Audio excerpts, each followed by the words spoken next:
So let's look at the validity of time. The first thing we need to remember is that time, according to quantum physics, is an illusion. But what do we do with that?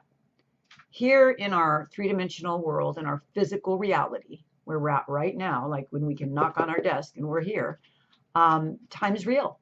Like I'm doing a video that might be 10 minutes long, and I'm going to go to campus and teach a class in 2 hours. This is time, right? It's going to get dark in 3 hours. That's time. Now, when we think about our intentions, our goals, our end results, it is our normal human mind to allocate a time to it. But time, if you really, really can wrap your head around it, is a measurement. I'm here now, now I'm here. And what makes time take longer or shorter is our minds. When Einstein came up with the theory of relativity, and the example used that I think is just brilliant, and so I've never tried to come up with a new one, is Einstein said the relativity is when you're pushing your hand on a hot stove, it lasts forever. I mean, it hurts even 1 second. But when you're sitting next to a pretty girl, time just goes on and you don't even notice it. So in other words, time is all up here. Now, put that aside because I'm going to actually give you a diagram of how we collapse time and an example. So in our minds, let me say that you are someone who wants to really improve your business. You want to double your production.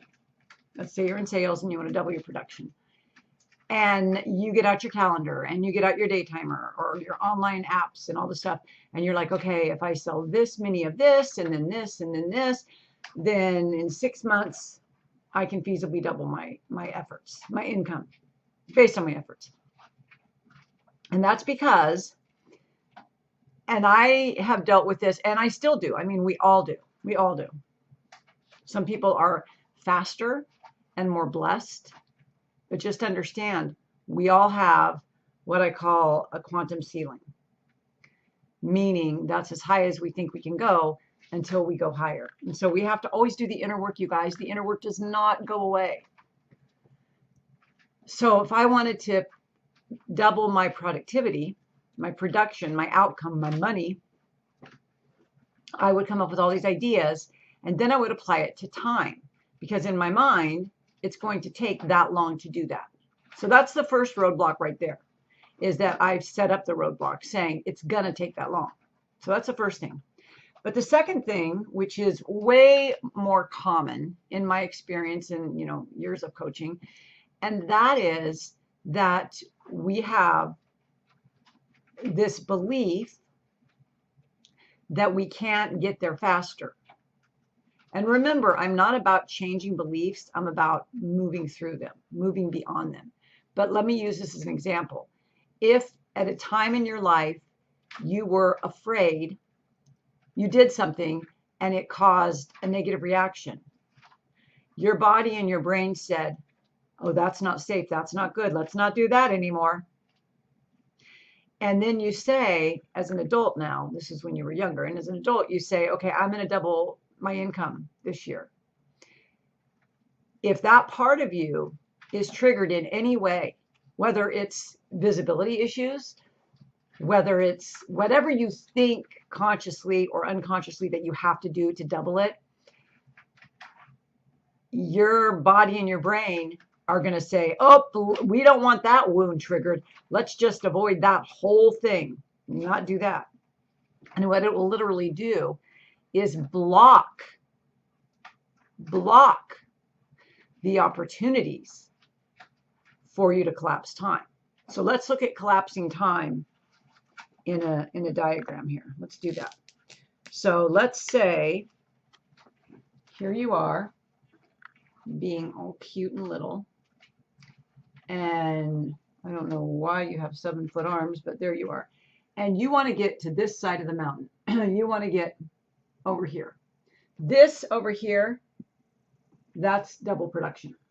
Okay? And you're looking up at that mountain and you're like, oh my gosh, this is where the time factor comes in. You're like, I'm going to have to do this and that. And look at those mountains and that's snow up there. And oh, it looks steep and blah, blah, blah, blah, blah. And so depending on the time you allocate to what you think it's going to take to get from there to there, and depending on what mental garbage you have that tells you you can't get there, and we're going to talk about that in a minute, but first let's deal with the mountain. What if I told you that you could just collapse time? Here's where you are now. Here's where you want to be. There's this gap. There's this gap, right? But what if you can collapse it? What if in this mountain, you didn't even notice, but right here, where your 7-foot arm is, there's a hole. And that hole is a tunnel, and it would just take you right through there. Do you see that? And I'm here to tell you that that is your life. You can collapse time like that. It's what you decide. It's both your conscious and your unconscious beliefs. Give you an example. I was at a class, it was years ago, like way pre-COVID. Do you love how COVID has become a landmark of time? It was pre-COVID, right? Anyway, it was pre-COVID, and I was at a workshop, and it was a really cool, fun thing, and the instructor was going to teach us how to bend spoons. And this one person I was sitting next to said, there's no way I could do this. And she was right. She couldn't do it. But I took my mind, because I had seen it. I'd never tried it, but I'd seen it, and I was like, yeah, I could do it. And I freaking did it, and I did it twice. I bent a spoon. And I was like, honestly, my conscious mind caught up with me after the second time, and I was like, and then the third time I struggled. And I'm like, yeah, I'm done. I know I can do it. I want to leave on that high note. The point being is it was the same strength of spoon, and she was just as capable as me. But in her mind, that can't be done. That person did something trickery. And of course, when I was sitting right next to her and she saw me do it, she was like, how did you do that? And I'm like, I don't know, but don't ruin my vibe, right? The point is that I went through the mountain. And I don't do that all the time, and I can't do that all the time. Most people can't, but some people can, and some of us are like on a definite quest to make it happen a lot more so that we can teach other people how to do it. Okay, that's like my life's work. So let's get back to what I said we would about the mental garbage. The way that that works from a neuroscience perspective is that when you have that belief that if you put yourself out there, or if you ask for business, or that nobody wants you, that is giving a powerful message to your subconscious mind. And part of your subconscious mind is your reticular activator system. And your reticular activator system filters out millions and billions, not just millions, but billions of bits of information. The same bit of information that would have shown you that this was a hole in the mountain, that it was a tunnel. But you didn't see it. Because your mind, your reticular activator system, filtered it out, because your subconscious mind said the only way to get all those sales is to go over the mountain.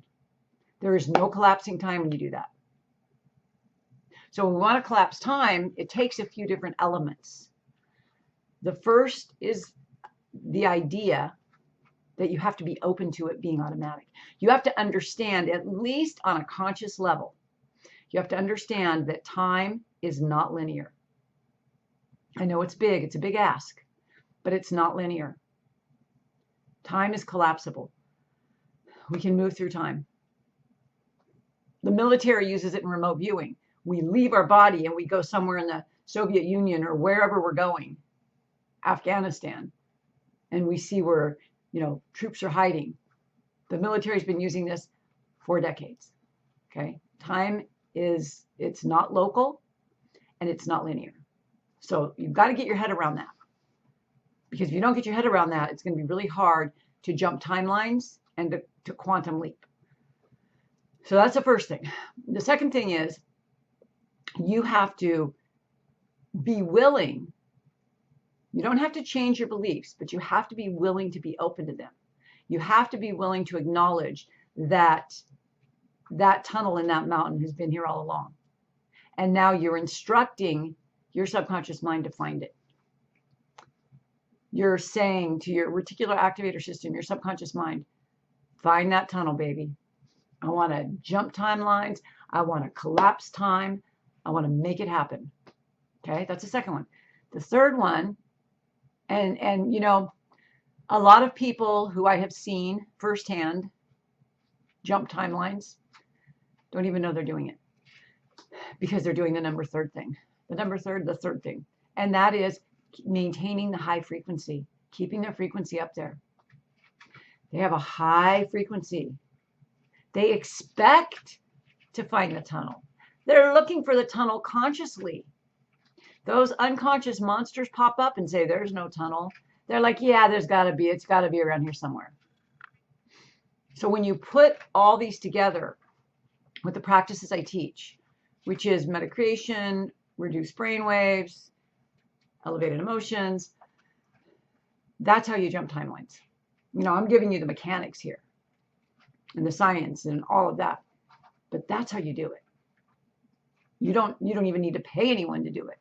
I'm only here for people who want the guidance, who appreciate the guidance, who are willing to have someone hold them accountable and find their blind spots. And I'm really good at that. But you don't have to have that. You can do it on your own. You can collapse time. There's a gap between where you are now and where you want to be, whatever it is. Some people have a big gap, some people have a small gap, but there's a gap. And you can collapse that gap. But it's all inside. Okay, so get the insides first. The outside will come, I promise. Check out the links below. Let me know if you want to chat. Talk about joining one of my coaching programs. I'm building new containers all the time and would love to have you with me. Have a beautiful day.